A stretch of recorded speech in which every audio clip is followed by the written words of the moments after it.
Hi, everyone. Welcome to Being Patient Perspectives. I'm Deborah Kan, founder of Being Patient. During these interviews, we speak and look at the first person perspective of what it's like to live with dementia. Joining us today is Greg O'Brien. He's a journalist like myself who was diagnosed with early onset Alzheimer's over a decade ago. Greg is joining us today from Maine. Thanks so much for joining us, Greg. Thank you. It's a pleasure to be here with you. Now, you have used your journalism skills. I know you had written, you were an author and a journalist.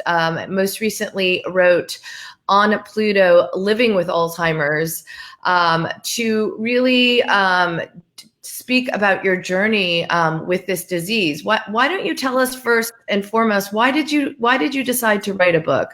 Well, probably chronologically, because my mind works now. Alzheimer's took my maternal grandfather and my mother and my paternal uncle. And before my father died, he too was diagnosed with dementia.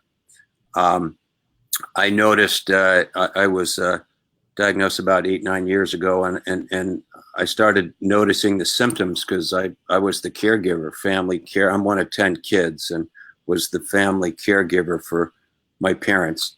And it scared the hell out of me. And I didn't want to talk about it because I had to take care of them. But I've written for papers around the country as a political and investigative reporter, and you would know, Deborah, that you have to multitask to do that. And when you can't do that, you can't do your job. And so I reached out for help and had some good doctors that I knew, and had the brain scan and the SPECT scans and all the clinical tests. And also I had two serious, which is, I think, important. This is a complicated, Alzheimer's is a complicated story. I'll keep mine simple. But I had two serious head traumas, which the doctors said unmasked a disease in the making. One was a bicycle accident without a helmet. The other was a car crash where my head hit the windshield. It's like they talk about football and those injuries, and I played sports in high school and college and had my share of concussions. And then I also, through the gene test, I carry the Alzheimer's gene APOE4. Are you a single or double copy of E4? Double. You're a double, so you're homozygous. Now, I want to go into the familial history, but first I wanted to start with when you mention, having to multitask as a journalist, and we all know what that's like. Was that the first sign to you that maybe something was wrong with your memory? Was it the fact that you became less productive with your profession and with your work? Yeah, it was taking me longer. I couldn't connect dots. I was forgetting things all the time. As you know, Deborah, there's a difference between forgetting where you put your car keys and not remembering that you have a car. And I wrote about this in my book on Pluto, Inside the Mind of Alzheimer's. On Cape Cod, we take our trash to the dump. We're not civilized as you are. And so I had a yellow Jeep. I'm not allowed to drive anymore. And I took my trash to the dump, and then I sat there and I said, okay, how do I get home? I said, well, I could call my wife. I could call my sons and my daughter. My yellow Jeep 4-door standing right in front of me. And in that moment, my brain would not tell me that was my car. So that, I can imagine, is terrifying, especially if I could say this, I'll just give you the acronym. It was a WTF moment for me. Yeah. And especially because, I mean, a lot of people with who we've spoken to with early onset might not have a family link, and they discover, but they have a very hard time getting diagnosed because, when you're in your early 50s, a lot of doctors don't think, oh, it's dementia. It's not. A lot of people, it takes years before they find out what type of dementia they actually have. But for you, I imagine that was different because you had a strong family link. So at that I was moment, initially diagnosed by the doctor who diagnosed my mother. so at that moment, when you had that moment where you couldn't remember how to get home in the yellow Jeep, was that the turning point for you where you said, I need to find out what's going on? Yeah. I'd be driving on familiar roads and not know where I was. And there was one moment which I write about in my book, that scared the crap out of me. I was on a road that I'd known all my life, came to an intersection, and there was this hexagonal sign, red and white, and my brain would not tell me that was a stop sign, and I went through it. Now, that was probably a God moment telling me that was a problem, because there were cars. I didn't hit anything, but the horns went crazy, and I realized I got to get help. So, Greg, was it when you went, tell us about that moment when you went to the doctors. What did they, because your mom and your grandmother both had Alzheimer's disease, did they diagnose you? Like most people say, oh, it's MCI first, and then it eventually turns into, at that point, what was your diagnosis and how easy? My initial diagnosis was early onset Alzheimer's. It was several months of tests, and they were very careful, several doctors. And it started with the clinical tests, and then it went to the neurologist, and then it went to the brain scans and all of that. And I remember sitting in my neurologist's office with my wife outside of Boston, and knowing likely what was going on. And he gave me the diagnosis, and again, something I wrote about in my book. Remember sitting there holding her hands, and the tears were streaming down my face. It's just emotional to talk about it. And I turned to her and I said, what about the kids? Because, Deborah, this disease is about the kids. My time will come and go. I also have prostate cancer, which I'm not treating. It's my exit strategy. I'm in this fight because it's taken my family, but I'm in this fight for everyone's kids. And hopefully, as a journalist, the strategies that I've learned, maybe that's a blessing, and learning how to write things down. And then when it's a clusterfuck. I probably shouldn't have said that, but that's okay. We allow occasional bleeps. It's a Larry David moment. But that's what I'm worried about, to show people how to try to. This is a disease, and the experts will tell you. And I'm on the board of Us Against Alzheimer's, and proud to serve with them.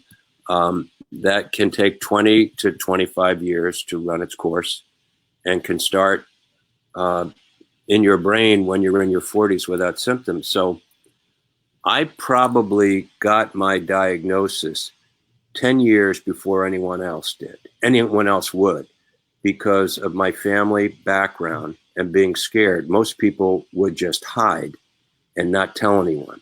Absolutely. And so my life a lot of times really sucks right now. I do have a strong faith. I always tell people I'm the biggest sinner in the world and committed every sin a man could commit, but murder and adultery, and I've been tested in both. But I have a traditional faith. But I'm trying to teach people how to live with Alzheimer's while the doctors race for a cure. And that's what my journey has been about. Greg, how old were you when you received that diagnosis? I'll be in 8 months. I turned 70, and I'll be in my early 60s. So as you chronicle your journey with Alzheimer's. The other thing I want to tell you, just for the chronology, because I got the diagnosis 10 years earlier, I may have another 5, 10, 6 years in this journey, because what happens is that, and this is important in the education, well, I'm not telling anything you don't know, but someone will say, well, my mother got diagnosed and she was dead 5 years later. Now, things are different and they're exceptions to everything. The reality is your mother probably had it for 20 years and was afraid to talk about it, scared, silly. And it's almost like we wouldn't talk about cancer, we wouldn't talk about AIDS. We need to bring this out of the closet so we start talking and giving people strategies how to live. Because these people, I could find hundreds of people who could speak just like me right now, who are on early journeys, some diagnosed not, and they're afraid. They're afraid Yeah. they're going to lose their job. Greg, what stage? I mean, we always talk about Alzheimer's in terms of 7 stages, but you raise a really good point, which is, you found out maybe 10 years earlier than most people would because you were cognizant and had the family link. But where do you think you're at? If we look at the 7 stages, where do you think you're at? I cut up a frog in high school. Okay. So, but I'll tell you what's going on now, and then you could kind of tell me. My doctors have said I'm working into the mid stage, whatever that is. 60% of my short-term memory can be gone in 60 seconds, just like boom, boom. I don't recognize people I've known all my life, including my wife on occasion. On Father's Day, I had to ask my wife, excuse me, this is tough. I had to ask my wife what her name was. I deal with horrific depression. I'm not proud of this. Twice I came close to taking my life. The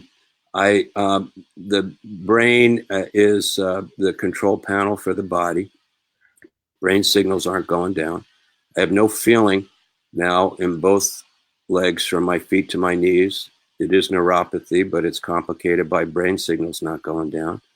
I was just diagnosed with macular degeneration, losing my eyesight.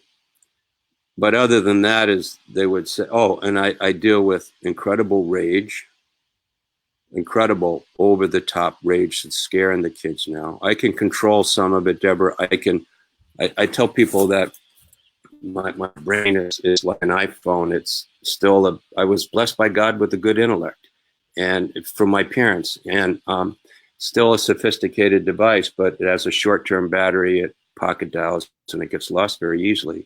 And all this are happening more and more, a tremendous loss of filter. If you put me in a room where I've known people all my life, but I don't expect to see them, 70% of the time I won't know who they are.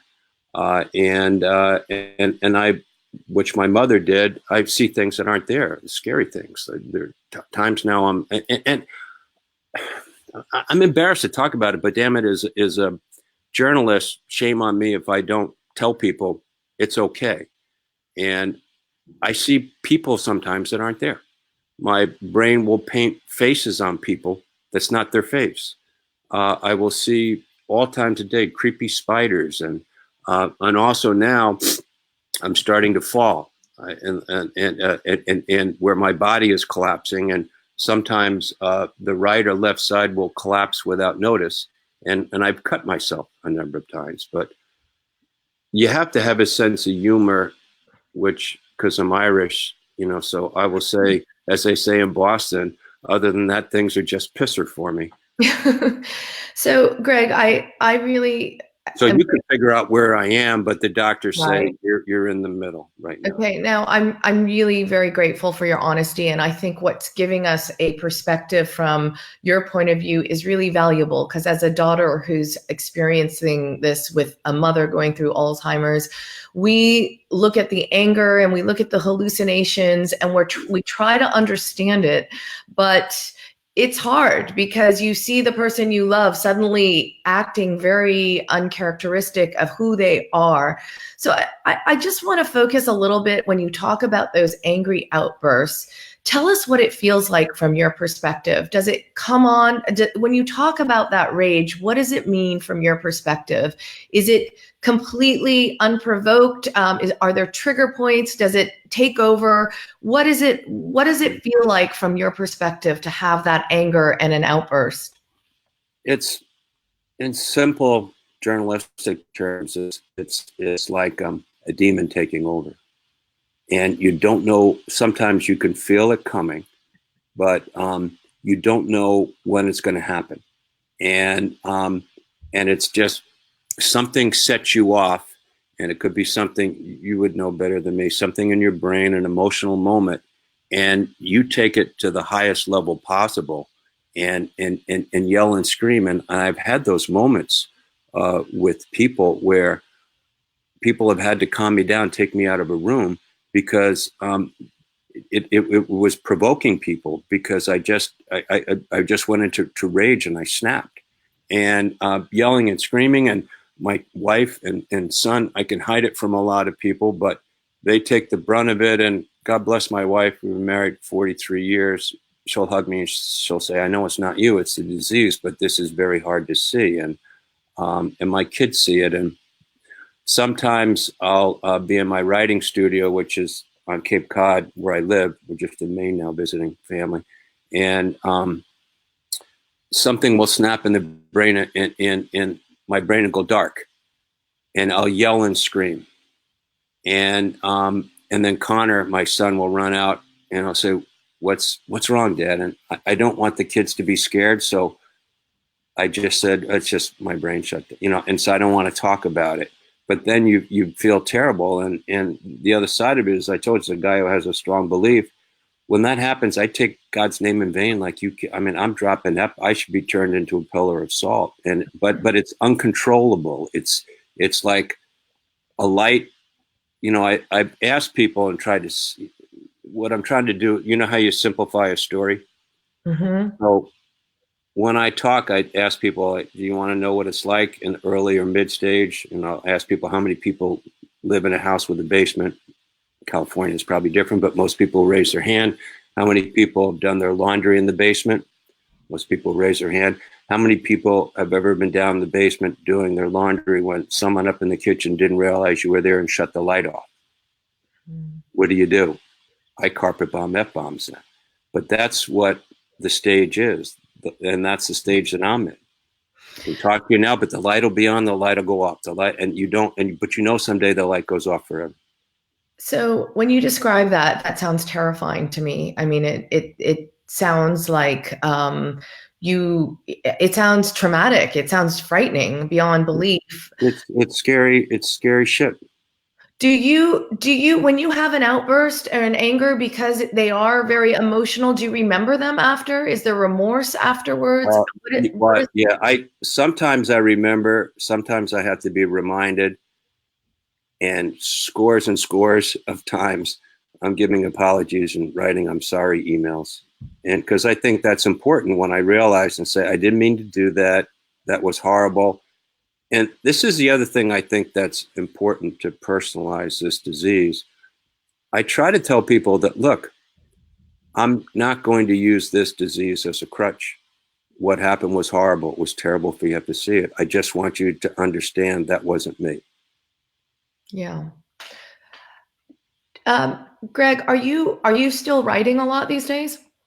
Yeah, it's taking a lot longer to write now. But Dr. Rudy Tanzi, I don't know if you know him. We know him well. He's been a guest as well. He's one of my medical advisors, Harvard, Mass General, and so he has me on a lot of, and I take the legal limits of medication, Aricept, Namenda. They're called different things, Selexia, all that stuff, and he gives me supplements, but has me on a diet for brain health, which is very important, and has me in an exercise. I exercise every day. What do you do for exercise? Aerobic, is it, or? No, well, that's the other thing I forgot to tell you, because your body breaks down, and it's breaking my spine down. I also have spinal stenosis and scoliosis, to the point where related to the Alzheimer's? It's related to the Alzheimer's, in that the disease will just start to break your body. I saw it with my mother. Your body, the doctor told me the other day, he said, you, on the outside you look great, but on the inside you probably have the body of an 80-year-old, because it slowly breaks and so when people die, they die often of other things, pneumonia or a stroke or something like that. And I've had probably at least 2 TIAs, and where my son came in the room once, and I didn't know where I was, who he was, and he had to. He's in his early 30s, and it shocked him. So I forgot where I was now. Where was I? So we were talking about, actually, I've forgotten too. So. Oh, well, I have some pills so I could send you. Oh, I know. Please. Also sometimes when I do these interviews too, I can relate and I think, oh God, maybe I should be going to the doctors. It's that distinction between regular memory loss and Alzheimer's disease. But I did have a question about. Well, let's start a newspaper in the home. How's that? Sorry. We'll start a newspaper in the home someday. Absolutely, we could be co-partners in that.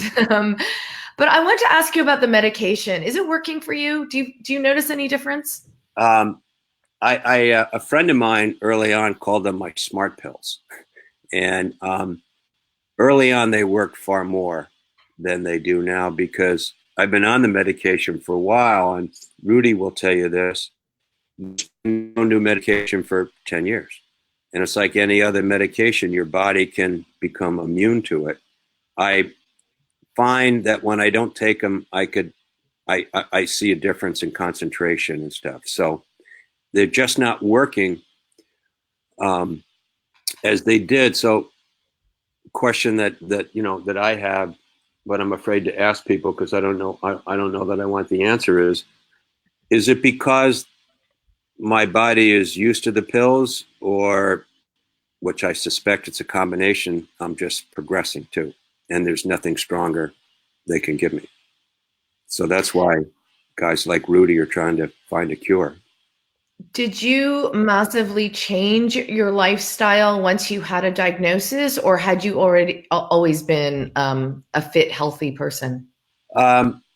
I was always a jock, so it was an easy thing, and I was a writer, so I just felt that's what I need to do. But it becomes harder and harder. Good example in writing, and I know most people listening will say, well, that's not a big deal, but for a writer it is. People like you and I, we can put our hands on the keyboard and we fly. Now it's starting where I can't find keys. You can't find the keys, did you say? Yeah, can't find the keys. Yeah. And that's disturbing for a guy who used to type 250 words a minute. Yeah, I can imagine. Wait, Greg, did you just put something over? For some reason, you got a little bit muffled. Oh. That's better right there. Okay, good. Yeah, stay higher. I think it's a little better. It was just my wife trying to strangle me. That's right. No, just kidding. Irish humor. I love your sense of humor. You got it. If you can't laugh at an enemy, then the enemy owns you. Absolutely. And I have had people laugh and joke to say that what Greg is doing is giving Alzheimer's the finger, and the Irish say never get mad, get even, and I'm getting even, not for me because there's no magic wand here, but for the next generation.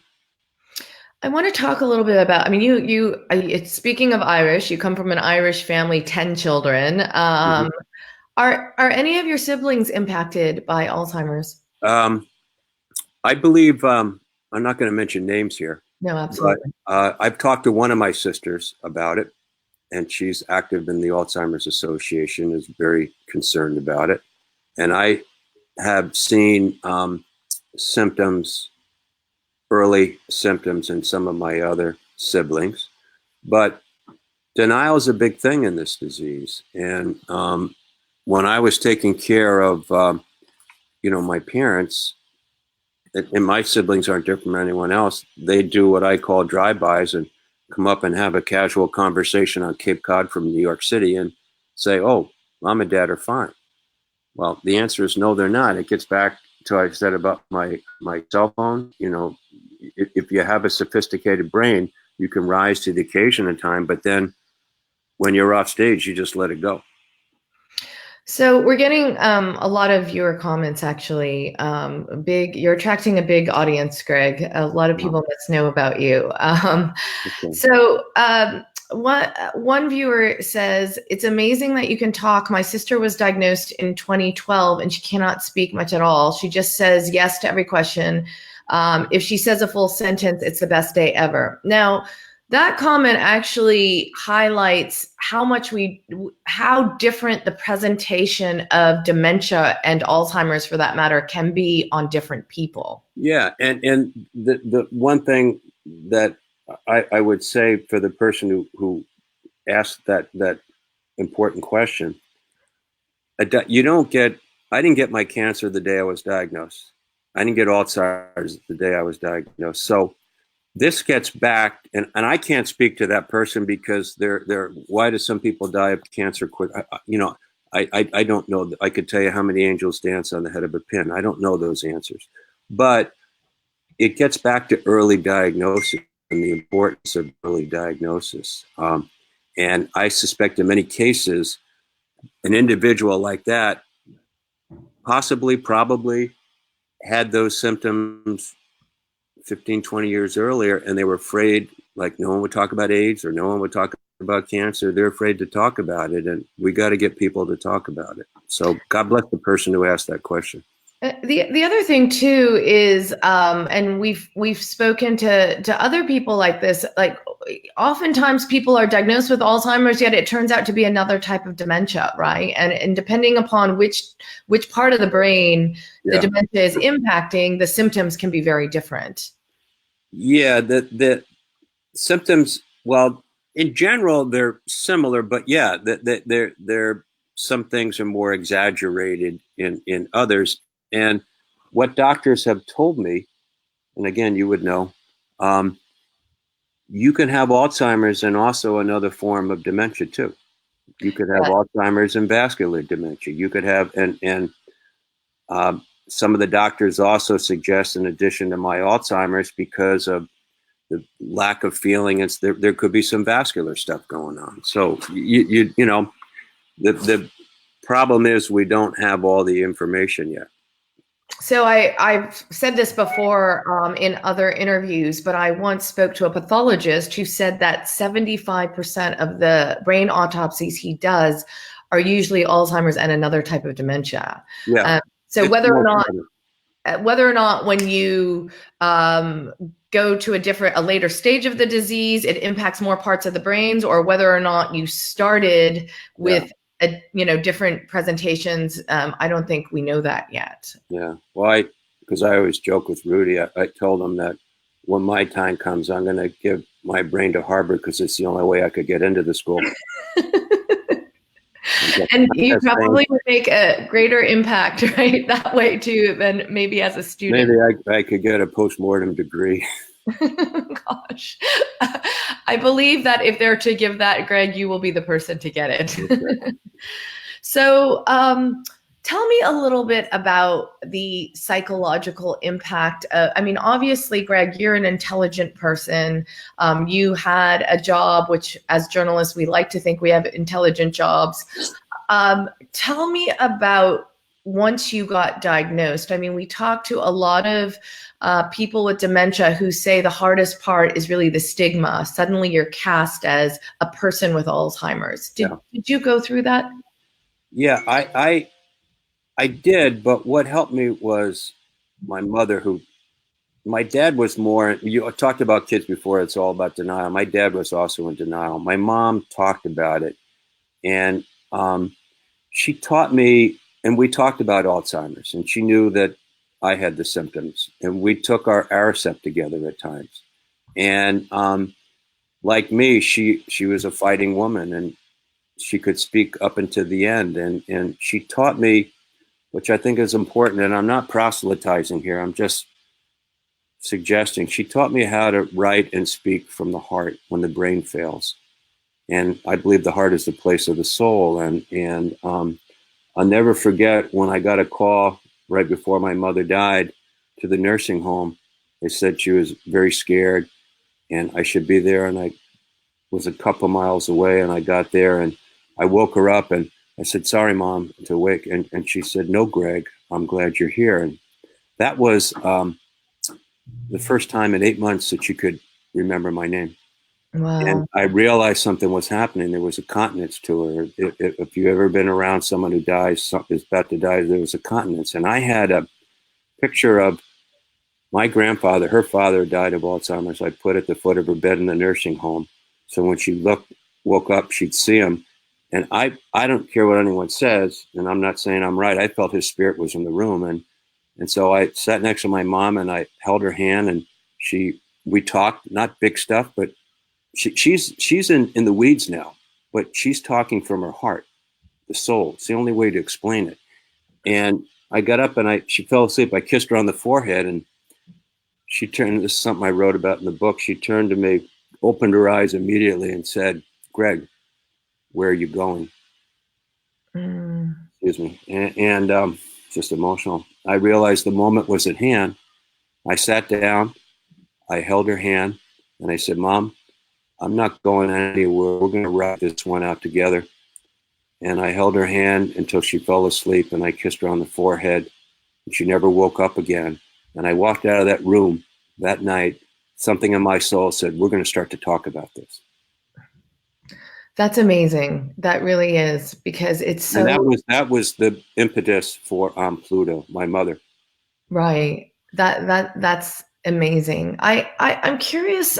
Did you get genetic testing before you found out that you had No, I Alzheimer's? got it after.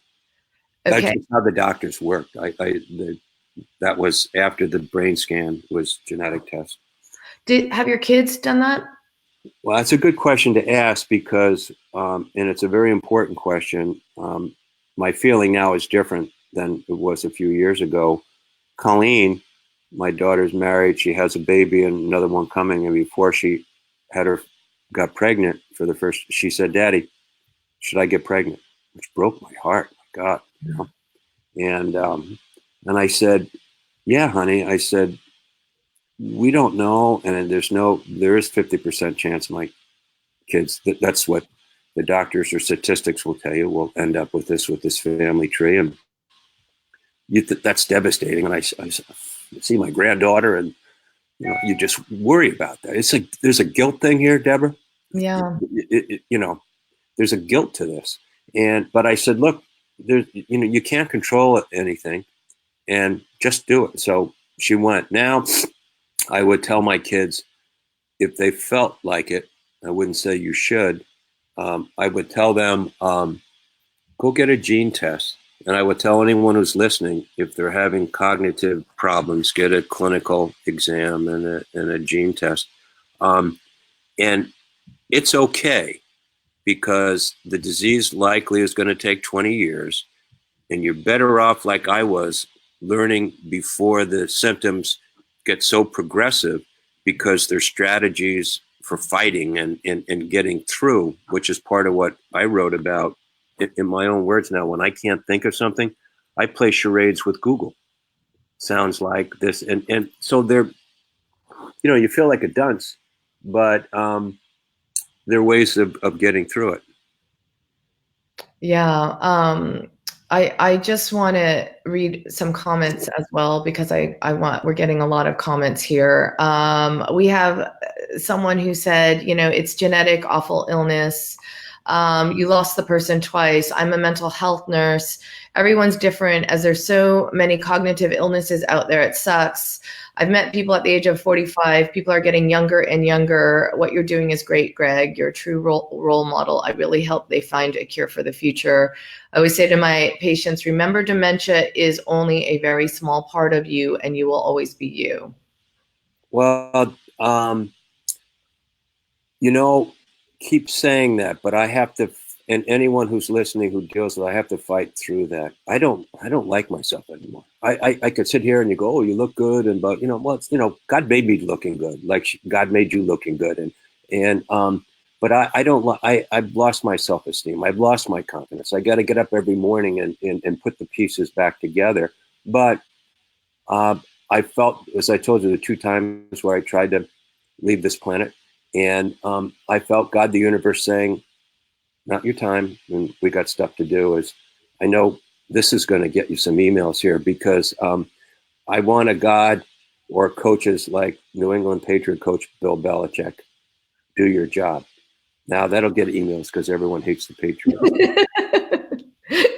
You like to provoke, I can see. But I actually, years ago consulted with the organization in communication. So Robert and Jonathan Kraft are incredible people, and they've shown me how to find a way to win in my association early on. This was years ago, but so you learn things along the way. Yeah. You don't give up.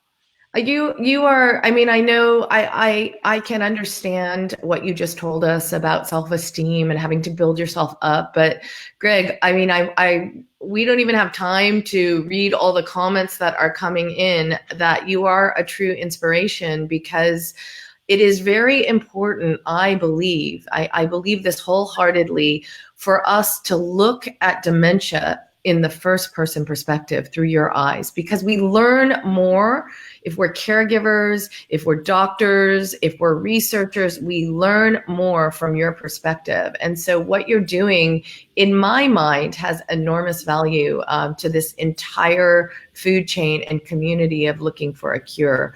I think more often we need to all stop and listen to people like you to give us that perspective. I find today, even your description of, when you deal with rage and when you blank out, really helpful to me to deal with my mom. It's really helpful, and I'm greatly thankful and grateful. Again, like you with this disease, it was a blessing, my training in journalism, because that's who I am, that's who you are. So you stick with what you know, and shame on me if I try to,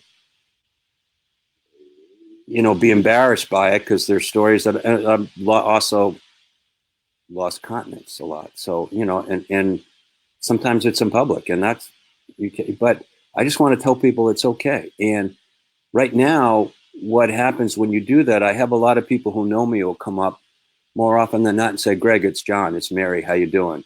Or joke with me because they see I peed in my pants, rather than, pretend it didn't, because that tells me that they know, and they know it's, and that's the conversation, for so long. And I'm so thrilled to hear you say it.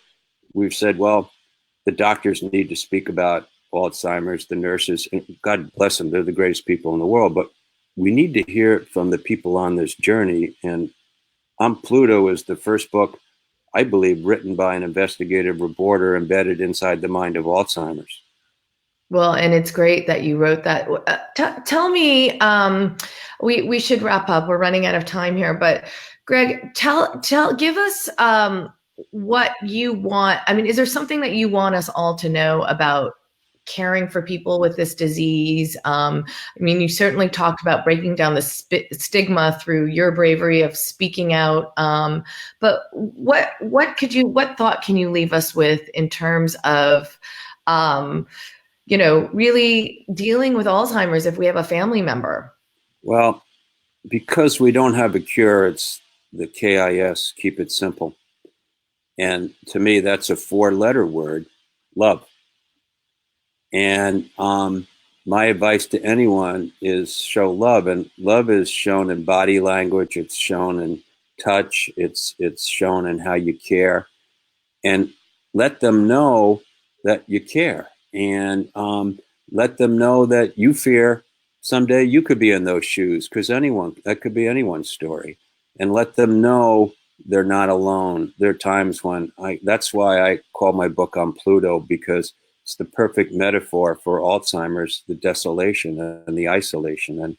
And I had to invent a place that when I drifted out, which I do, I could go and tell people where I was. And I say to people, I'm on Pluto. And that's what it's like. You just drift. Greg, thank you. We have so many more comments and questions, but maybe you could visit the Facebook. We'll post this. This will be live on Facebook, and it will also be embedded in beingpatient.com. If you want to revisit this interview or you want to hear more, Greg, if people want to reach out to you, what's the best way to do so? My email. I'm on. Well, man, probably the best thing, because I'm not facile with that. I'm fine with my email. My email is GOBRIEN@capecod.net. We can But post that in the, we can. but tell people, put something in the subject head, because I get confused about what it's related to. So make it related to Alzheimer's or the name of your show. And also, you have a great staff. If someone later can lead me through how to access some of the stuff you took, because Absolutely. it'll be gone. Yeah, no, absolutely. We'll take you to the Facebook, and maybe you could respond to some of those comments. And again, the importance of these interviews it's meant to look at the first person perspective to live like dementia. And I don't think we're going to handle it, conquer it all. No. In 40 minutes, but hopefully we'll do more interviews like this on Being Patient. And Greg, you are always going to be welcome as a guest. So just one quick final point, which I think is important. They say that Alzheimer's, and Rudy Tanzia said this, is like a snowflake. There are no two patterns that are alike. So someone can't look at their mother or their father and say, well, that's the way it is, because it's not. It's all different with all people.